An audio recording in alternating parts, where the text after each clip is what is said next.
নমস্কার। শ্রীমদ্ভাগবত তৃতীয় স্কন্ধ চতুর্বিংশ অধ্যায় পুরুষ ও প্রকৃতির স্বরূপ বর্ণন। ভগবান করিলেন, শুনগ জননী, নির্গুণ সে পরমাত্মা হয়েন আপনি। দেহস্থ যদিও হন পুরুষ প্রধান, সুখ দুঃখে তবু লিপ্ত নহে তার প্রাণ। অহংকার মুক্ত যবে হয় তার প্রাণ, আমি কর্তা এই রূপ জাগে অভিমান। প্রকৃতির সঙ্গদোষে অবসতা লভে, সংসার মাঝারে আসি জন্মলন যবে। দেবতা মানব আর পশুপক্ষী রূপে, যখন আবদ্ধ হন সংসারের কূপে। স্থির না থাকেন তিনি সেই অবস্থায়, বিচিত্র বারতামাত কহিনু তোমায়। সংসারের অর্থ যত মিথ্যা সমুদয়, তথাপি সংসার কভু নিবৃত্ত না হয়। স্বপ্নে চিরচ্ছেদ দুঃখ অনুভূত হয়, তথাপি জানিবে তাহা সত্য নাহি হয়। স্বপ্ন সম অবাস্তব নাহি তাতে ভুল, বিষয়ের চিন্তা সদা অনর্থের মূল। সংসার হইতে মুক্তি চায় যেই জন, ভক্তি আর বৈরাগ্যেতে সেই দিবে মন। সেজন একাগ্র চিত্তে হয়ে শ্রদ্ধাবান, মোর প্রতি নিয়োজিত করে তার প্রাণ।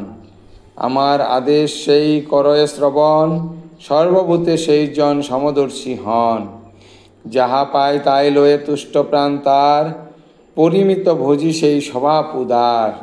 শান্ত কৃপাবান সেই মিত্র সবাকার, অভিমান কিছুমাত্র নাহি রহে তার। প্রকৃতি পুরুষ তত্ত্বে হয়ে তার জ্ঞান, আত্মা উপলব্ধি করে সেই মহাপ্রাণ। ব্রহ্মজ্ঞান লাভ সদা করে সেই জন, অবশ্য সেজন করে ব্রহ্মের দর্শন। শুদ্ধ জীব হতে ভিন্ন এই ব্রহ্ম হন, কার্য প্রকাশক ইনি সবার কারণ। সুযুক্ত যখন থাকে ইন্দ্রিয়াদি সবে, বিনিদ্র সে আত্মা রহে স্বরূপেতে তবে। দ্রষ্টারূপে সেই আত্মা করে অবস্থান, আপনারে সে সময় করে নষ্ট জ্ঞান। সাহংকার যত আছে দ্রব্য সমুদয়, আত্মা প্রকাশক তাহার আশ্রয়। হরির বচন শুনি দেহহুতি সতী, মৃদুভাষে কহিলেন ভক্তি ভরে অতি।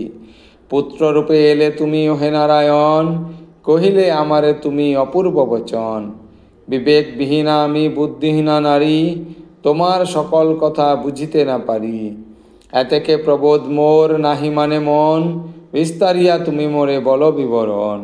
প্রকৃতি পুরুষ মাঝে নিত্যযোগ হয়, প্রকৃতি পুরুষে নাহি ত্যাজে দয়াময়।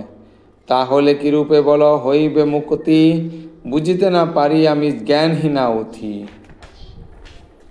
জননীর বাক্য শুনি শ্রীহরি অমনি, কহিলেন মধুবাক্যে শুনগ জননী।